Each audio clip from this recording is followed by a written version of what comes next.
2024-এ রাম মন্দির উদ্বোধনের পরেই প্রধানমন্ত্রী যাবে দুবাইতে।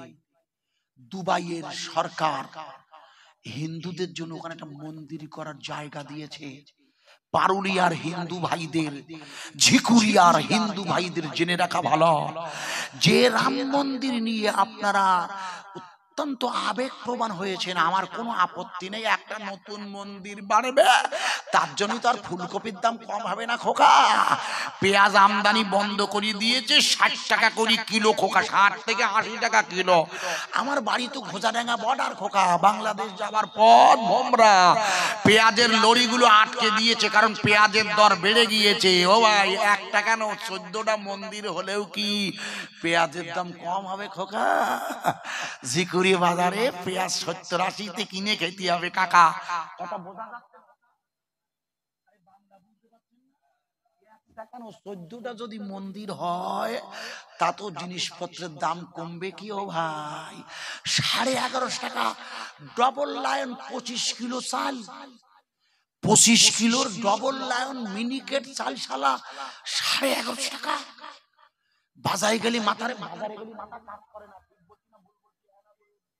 সবচেয়ে বড় কথা, সাধারণ মধ্যবিত্ত মানুষগুলো মনে করে যখন সিমুটি ছিল 200 টাকা কিলো, 200 টাকা বাজারে গিয়েছি দর করতেছি, বলছে দর করবেন না, হাসবেন না, বোঝার চেষ্টা করুন কি অস্বাভাবিক দ্রব্যমূল্য। একটা কেন 1000টা মন্দির করেও কি জিনিসপত্রের দাম কমবে মোদিজি? বরং জিনিসপত্রের দাম বাড়বে। কেন? এই মন্দির করতে যে কোটি কোটি টাকা, সে তো মোদির বাপের টাকা না খোকা, সে তো আমাদের দেওয়া ট্যাক্সের টাকা। আমার কথা বোঝা যাচ্ছে খোকা? এখান থেকে বেরিয়ে প্রধানমন্ত্রী সোজা পরের দিন দুবাইতে যাবে, খবরটা আমার কাছে শুনে নাও।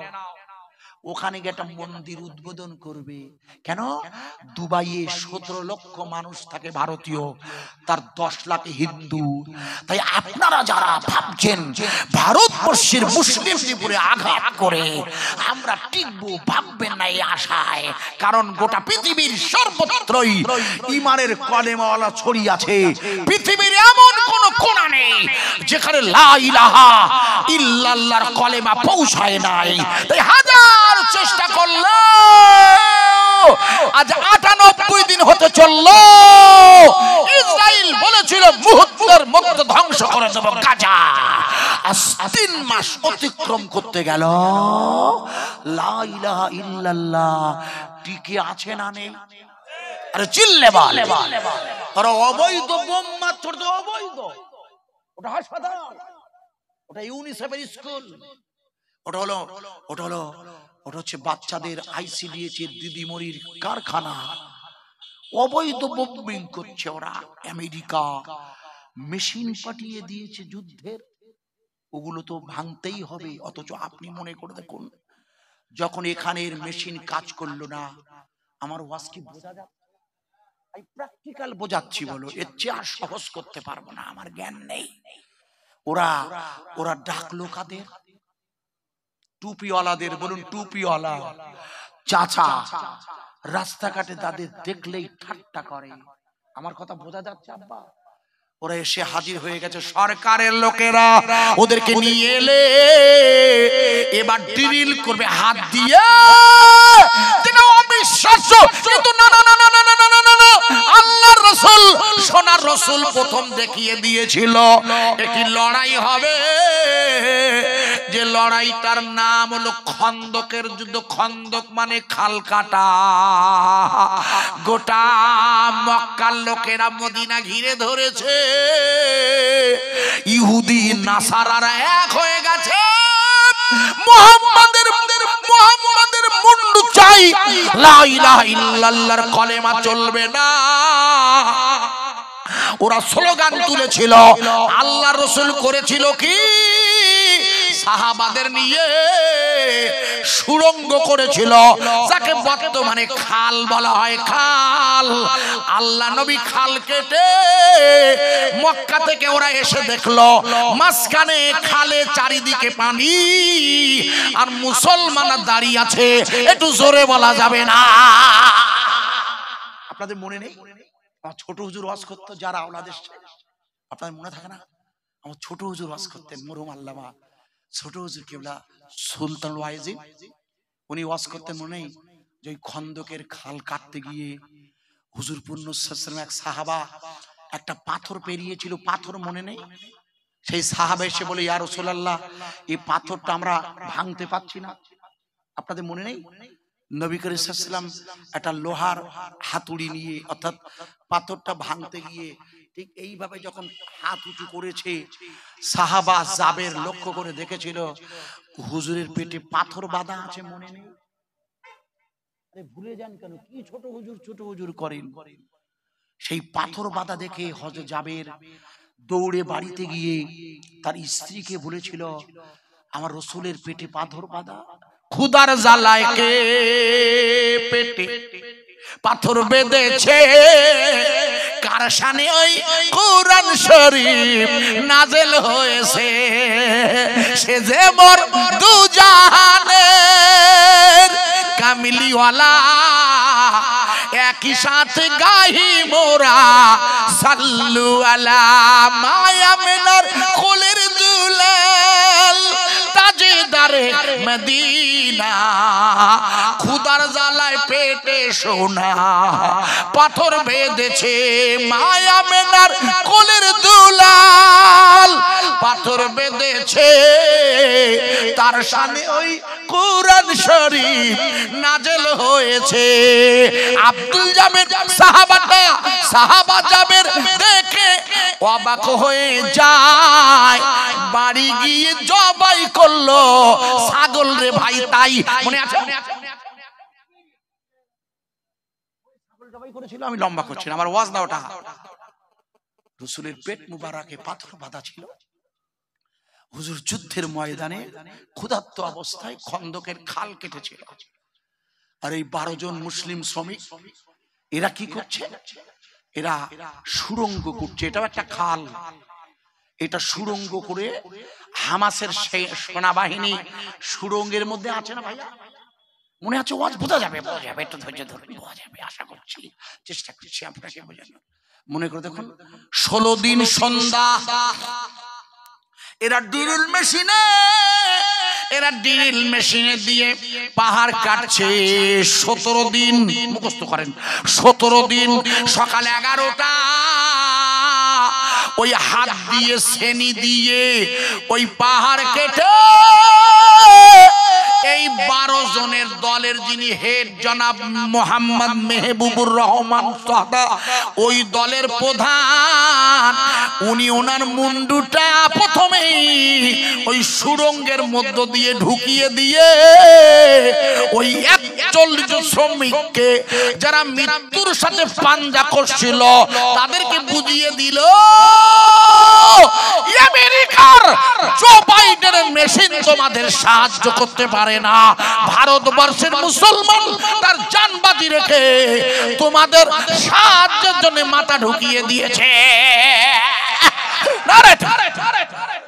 জোরে দিন নারায়ে তাকবীর, আরো জোরে দেওয়া যাবে না? নারায়ে তাকবীর, আরো জোরে বলতে হবে নারায়ে তাকবীর। আমরা পারি, আমরা। রাসূল বলেছেন তোমরা যখন নামাজে দাঁড়াবে, যদি তোমার কোনো প্রতিবেশীর বাচ্চা পানিতে পড়ে যায়, নামাজ ভেঙে দিয়ে তাকে বুকে জড়িয়ে ধরবে। রাসূল বলেছে আজই জোর নয়, নামাজ চলাকালীন শুনতে পেয়েছেন কারোর বাড়িতে আগুন লেগেছে, নামাজ বন্ধ করে দিয়ে আগুন নেভাতে হবে। নামাজ পড়ছেন, লক্ষ্য রাখতে পাশের কেউ টলে পড়ছে কিনা, শরীয়তের হুকুম। আপনি নামাজ পড়ছেন কিন্তু আপনার পাশের লোকটা অস্বাভাবিক আচরণ করছে, এক পাশে আছেন, নামাজ ভেঙে দিয়ে ওকে ধরতে হবে, তাহলে পড়ে গিয়ে স্ট্রোক করে মারা যেতে পারে। আপনার দায়িত্ব, মৃত্যু হলে আটকাতে পারবেন না। আমরা আলাউদ্দিন সাহেবকে আমরা আটকাতে পেরেছি? এরা চাঁদা চেতে গেছে, আমার ছেলেরা, আমাদের বসিরা আমাদের ছেলেরা চাঁদা চেতে গেছে, বলে হুজুরদের কাছে দোয়া চাইবে, আইজুর আসবে, আমার কথা ছাড়ুন, ফুরফুরার পীর সাহেব পীরজাদা হুজুর আসবে, ওনার কাছে দোয়া চাইবে, আর সামনে আমার অপারেশন আছে, আল্লাহ যেন আমাকে সুস্থ করে দেয়। আরে আমার কথা বোঝা যাচ্ছে? হ্যাঁ না বলুন। উনি কি একবার ভেবেছিলেন যে দোয়া চাওয়ার আগেই মৃত্যু হয়ে যাবে? ও কেউ ভাবে না, কিন্তু মৃত্যু এত নিকটে, এত কাছাকাছি। ওই 41 জন লোক ওরা একবারও ভাবেনি যে আমরা বেঁচে উঠতে পারি। যতই বলুক ওরা, যতই মিডিয়ায় প্রচার দিক, যারা ওর মধ্যে আটকে গিয়েছিল ওরাই জানে। এই 41 জন লোকের মনোভাব আমার জানা যায় না, তবু আমি বুঝতে পারি, আমি আমার অনুভূতি দিয়ে বুঝতে পারি। যখন মুখটা ঢুকিয়ে দিল, ওরা তখন কি বলছে, ওরা কি বলবো, ওরা বলবে ভগবান, আপনি ভগবান।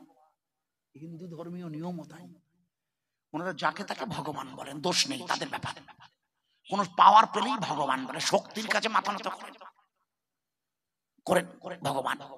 বলছে দাঁড়ান, আমি এখনো সব কিছু আগে দাঁড়াও, আগে বড় করি খুঁড়িয়ে নেই, তারপরে ভগবান হবেন পরে, কথা বলো কোন। ওরা একটু আশ্বস্ত হলো। মনে করে দেখুন, সন্ধ্যা 7টা, আপনাদের মনে আছে, লাইভ দেখাচ্ছে ওই এই 12 জনের টিম সুড়ঙ্গ করে ভিতরে ঢুকে সন্ধ্যা 7টার সময় ওই প্রথম ব্যক্তিটাকে বার করে আনছে। মনে করে দেখুন, প্রথম একটার পর যখন একটা বেরিয়ে এসেছে, একেবারে শেষে বেরিয়েছে একজন শিখ, সবচেয়ে বয়স্ক মুরব্বী। মনে করে দেখুন, যখন বাইরে এসেছে, সাংবাদিকরা জিজ্ঞেস করছে, আচ্ছা আপনারা এই 17 দিন ওর মধ্যে ছিলেন কি করে? কেন? যেহেতু এই 17 দিনের প্রথম 10 দিন তো আপনাদের সাথে কোনো যোগাযোগ করা যায়নি। আমার কথা বোঝা যাচ্ছে কি? প্রথম 10 দিন সাংবাদিকরা জিজ্ঞেস করেছিল, ভালো করে শুনে নিন, আপনারা ওর মধ্যে ছিলেন কি করে? বলে তাহলে আপনারা শুনুন, প্রথম 10 দিন আমরা ওর ভিতরে ছিলাম, ওই আমাদের কাছে থাকা সামান্য মুড়ি। ভাই আপনাদের এই রাস্তাটা গতবার হচ্ছে, এবার ভালো হয়েছে না? গতবার পিচ তোলা ছিল, মাঝখানে একটু কাজ হয়েছে, একটু হয়েছে না খোকা? আমি দেখি বুঝলাম, ড্রাইভারে বলছিলাম এই দেখো গতবারের মতো খারাপ নেই, এবার আর আল্লাহর মধ্যে রাস্তা ভালো। তাই এই যে রাস্তা ভালো হয়েছে, পিচ দিয়েছে, ভুল বুঝবেন না যেন, আমি বোঝানোর চেষ্টা করছি। মনে করে দেখুন, এই যে সুন্দর রাস্তা হয়েছে, পিচ দিয়েছে, ভালো হয়েছে, হ্যাঁ রাস্তা ভালো, এটা ভালো। তো ওই রকম যখন প্রথম 10 দিন ওরা ওর মধ্যে আটকে ছিল, এই রাস্তা তৈরি করতে আসা শ্রমিকরা, ওরা যখন কাজে আসে, পিচ বা বিভিন্ন যন্ত্রপাতি নিয়ে, ওরা কিছু খাবার নিয়ে আসে, দেখবেন ওই খাবারটা 1 সাজ অথবা 2 সাজ, তারপরে তাঁবুতে গিয়ে খায়। এটাই নিয়ম না? তাহলে এরা যারা কাজ করতে এসেছিল, ওরা আর কতটা মুড়ি আনবে? খুব বেশি 100 গ্রাম, হার্ডলি 200 গ্রাম। তাহলে 41 যে লোকের কাছে 100 গ্রাম করে থাকলে কত হয়? 4 কিলো 100 হয়। আচ্ছা 200 গ্রাম করে দিলে 8 কিলো 200 হয়। বোঝার চেষ্টা করুন, তাহলে 8 কিলো 200 মুড়ি 10 দিন খাবে কি করে? ও তো কুলোবেই না, মারামারি হবে। ওরা বলে না না না না না না না না। মনে করে দেখুন, গোটা বিশ্বকে চমকে দিয়েছিল, শুধু পারুলিয়ার ভাইরা জানেন না, আমাকে তাই প্রশ্ন করে দিয়েছো, আমি বুঝিয়ে দিয়ে যাচ্ছি।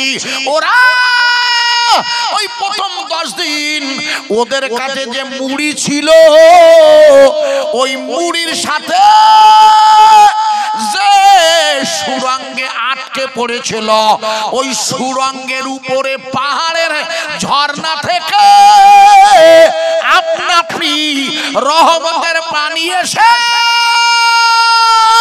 ওরা পানি আর মুড়ি খেয়ে টিকেছিল।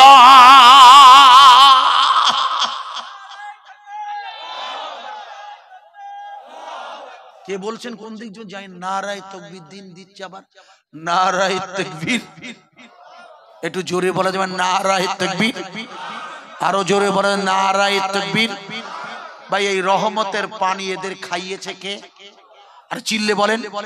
তাহলে এই রহমতের পানি যদি আল্লাহ, এই 41 জন অমুসলিম, আল্লাহর কাছে কোনো মুসলিম অমুসলিম বলে আল্লাহর কোনো বান্দা আছে?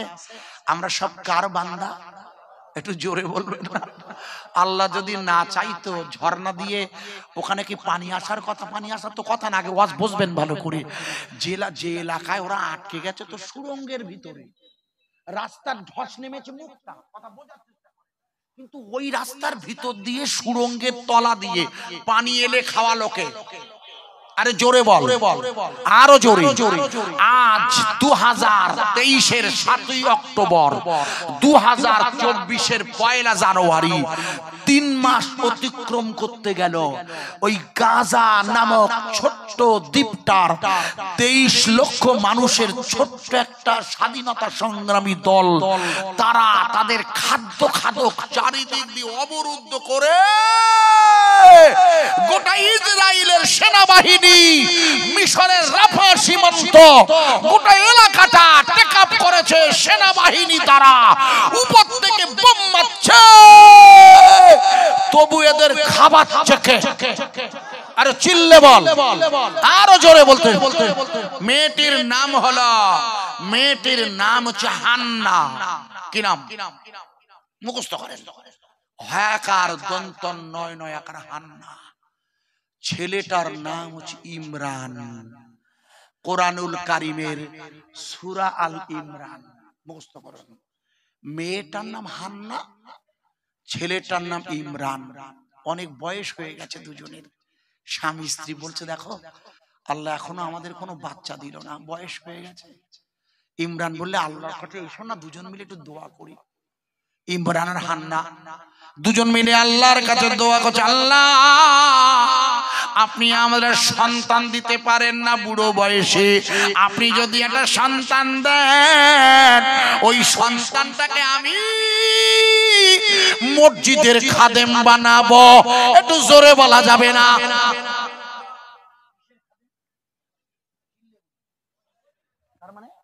তার মানে হলো এই ইমরান আর হান্না আল্লাহর কাছে দোয়া চেয়েছে একটা পুত্র সন্তানের। হ্যাঁ, কিসের দোয়া? পুত্র সন্তান। কেন? পুত্র সন্তান না হলে মসজিদে রাখা যাবে না, কিন্তু ডাইরেক্ট বলাও যাচ্ছে না আল্লাহ আমার ছেলে দেন। আমরা যেটা করি, যেই পেটে বাচ্চা যায় শুধু বলে হুজুর দোয়া করবেন। প্রথম তো সিজারে হবে যেন ছেলে হয়, পরেরটা মেয়ে হয় হোক গিয়ে। প্রথম লাইন যদি খারাপ হয় হুজুর খুব বিপদ। হযরতে ইমরান উনি খুব কায়দা করলেন, বুদ্ধিমান। ওনার কাহিনী আল্লাহ কোরআন এনেছেন, সূরা আল ইমরান। উনি বলেন, আল্লাহ আমার সন্তান দেবেন, আমি মসজিদের খাদেম বানাবো। তার মানে ইমরান চেয়েছে, মালিক রে বুড়ো বয়সে একটা বাচ্চা দেবে, যেন বাচ্চাটা ছেলে হয়, ছেলে হয়।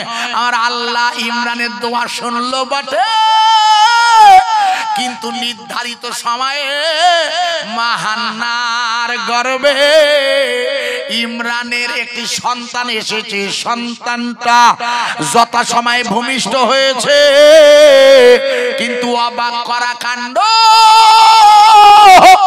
আতুর ঘরে ইমরান তাকিয়ে দেখে ওটা একটা মেয়ে হয়েছে, মেয়ে হয়েছে, মেয়ে হয়েছে, মেয়ে হয়েছে।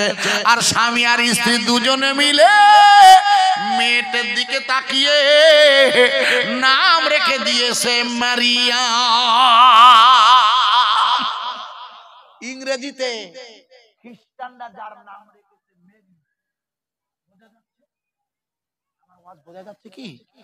খ্রিস্টানরা যার নাম রেখেছেন কোথাকার?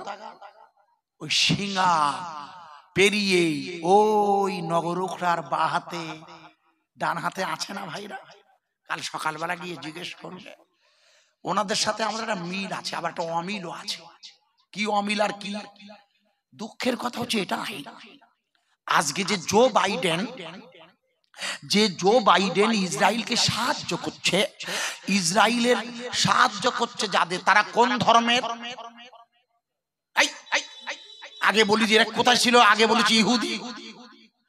ইহুদিদের সাথে লড়াই হচ্ছে মুসলমানদের, সাহায্য করছে খ্রিস্টানরা। মনে নেই কেন? ভুলে গেলেন? ভুলে গেলে মুশকিল। তাহলে যুদ্ধ বেঁধেছে ইসরায়েলের সাথে মুসলমানদের। কোন ইসরায়েল? যে ইসরায়েলের ইহুদিদের পৃথিবীতে কোথাও থাকার জায়গা ছিল না। আল্লাহর রাসূল 1450 বছর আগে মদিনার মসজিদের সনদে নববী, মদিনার সনদে ঘোষণা করে দিয়েছিল, ইহুদি, খ্রিস্টান, নাসারা, পৌত্তলিক, অগ্নি পূজক সব আমার মধ্যে থাকবে, একসাথে আমরা বসবাস করব। তাই যখন হিটলার, মনে করে তখন হিটলার, কোন হিটলার? জার্মানির হিটলার যখন ইহুদিদের কোপাচ্ছে গ্যাস চেম্বারে ফেলে ফেলে, কেন? ইহুদিরাই যিশু খ্রিস্ট ওরফে ঈসা রুহুল্লাহকে মেরে ফেলেছিল। ঈসা রুহুল্লাহকে মেরেছিল কারা? সেই হিসাবে খ্রিস্টানদের চরম শত্রু ইহুদিরা। কিন্তু দুর্ভাগ্য, এখন জো বাইডেন ইতিহাস বুঝতে পারছে না। ওকে এত কানতে হবে, ইরাকে গিয়ে যেমন কেঁদে বাড়ি এসছে না, ইরাকে গিয়ে, আফগানিস্তানে গিয়ে, ভিয়েতনামে গিয়ে কেঁদে বাড়ি এইছে না খোকা। মনে তোমার নাম আমার নাম ভিয়েতনাম, দূর হটো আমেরিকা, মনে নেই খোকা? এমন ঝেড়ি ছিল ভিয়েতনাম, আফগানিস্তানে তালিবান তালিবান, ইমানের কলেমওয়ালারা চলছে না, বন্ধ হয়েছে। আরে চিল্লে বলুন। আজ ফিলিস্তিনের জনগণ রুখে দাঁড়িয়েছে। ইসরায়েল বুঝতে পারছে বেশি দিন লড়াই চালিয়ে গেলে আমাদের লস হয়ে যাবে, আর অবস্থা তাই হচ্ছে। যত যুদ্ধ দীর্ঘস্থায়ী হবে তত বুঝতে হবে যে ইসরায়েলের শক্তি দুর্বল হয়ে যাচ্ছে। আমার ওয়াজ কি বোঝা যাচ্ছে ভাই? লক্ষ্য করুন, বোঝা যাবে। আমাদের সাথে খ্রিস্টানদের একটা মিল আছে। সেটা কি? খ্রিস্টানরা বিশ্বাস করে ঈসা রুহুল্লাহ তথা যিশু খ্রিস্ট আবার ফিরে আসবে। বাইবেলের শেষ খণ্ডে অর্থাৎ ইনজিলের পরিবর্তন করে ওরা নাম রেখেছে বাইবেল। আসল নাম ছিল ইনজিল, আর নবীর নাম ঈসা আলাইহিস সালাম। সেটাকে পাল্টে দিয়ে নাম রেখেছে বাইবেল। আর বাইবেলের শেষ খণ্ডে রাখা আছে, তাতে লেখা আছে যিশু আবার ফিরে আসবে। কিন্তু আমাদের সাথে ওনাদের পার্থক্য কি? ওনারা বলেন যিশু মারা গেছে, আর আমরা বলি না, ঈসা মারা যায়নি, আল্লাহ ওনাকে আসমানে তুলে নিয়েছে। যেদিন মনে করে দেখুন ঈসা রুহুল্লাহকে ধরিয়ে দিয়েছিল একটি ইহুদি, নাম তার পিটার। আপনাদের মনে নেই? পিটার যখন টাকার বিনিময়ে ঈসা রুহুল্লাহকে ধরিয়ে দিয়ে কাঠের উপরে ফেলে ওনার হাতে ব্রেক মেরে যখন মেরে ফেলছিল, আপনাদের মনে থাকে না? আল্লাহ তখন বললেন, আমি মেঘ দিয়েছিলাম, আকাশের মেঘ দিয়ে ঈসাকে ঢেকে দিয়ে আমি রাফানা, আমার ঈসাকে তুলে নিয়েছিলাম, এবং তুলে নিয়ে আর ওইখানেই পিটারের চেহারাটা আমি ঈসার চেহারায় পরিবর্তন করে দিয়েছিলাম। ওরা সেই পিটারটাকে ধরে ক্রুশবিদ্ধ করে মেরে ওরে কবরে দিয়েছিল। আর আমার আসল ঈসা আসমানে উঠে আছে আল্লাহর কাছে। সেই ঈসা রুহুল্লাহ আবার দুনিয়াতে আসবে। মনে করে দেখুন মসজিদে দামাশকাস, আর ওই মসজিদে আসার পর মনে করে দেখুন লড়াই করবে যার সাথে, তার নাম হচ্ছে দাজ্জাল। দাজ্জাল দাজ্জাল যে দাজ্জাল হচ্ছে ইহুদিদের মসিহ। ইহুদিদের মসিহ মানে উদ্ধারকারীর নাম কি? দাজ্জাল। দাজ্জালের কপালে লেখা থাকবে কাফার। কি? চিল্লে বল আরো জোরে। কোথায় লেখা থাকবে? কপালে এই জায়গায়, এর ভিতরে লেখা থাকবে। কোথায়? ভিতরে। দেখবে কারা? ইমানদাররা। ইমানদাররা ওকে চিনতে পারবে। কোন ইমানদার? যাদের কলব দিয়ে আল্লাহর জিকির জারি আছে। এই যে রাসূল হাদিসে বলেছেন, ততক্ষণ কিয়ামত হবে না যতক্ষণ একজন ঈমানওয়ালা কলবি, অর্থাৎ যার বাম স্তনের দুধের নিচের লতিফায়ে কলব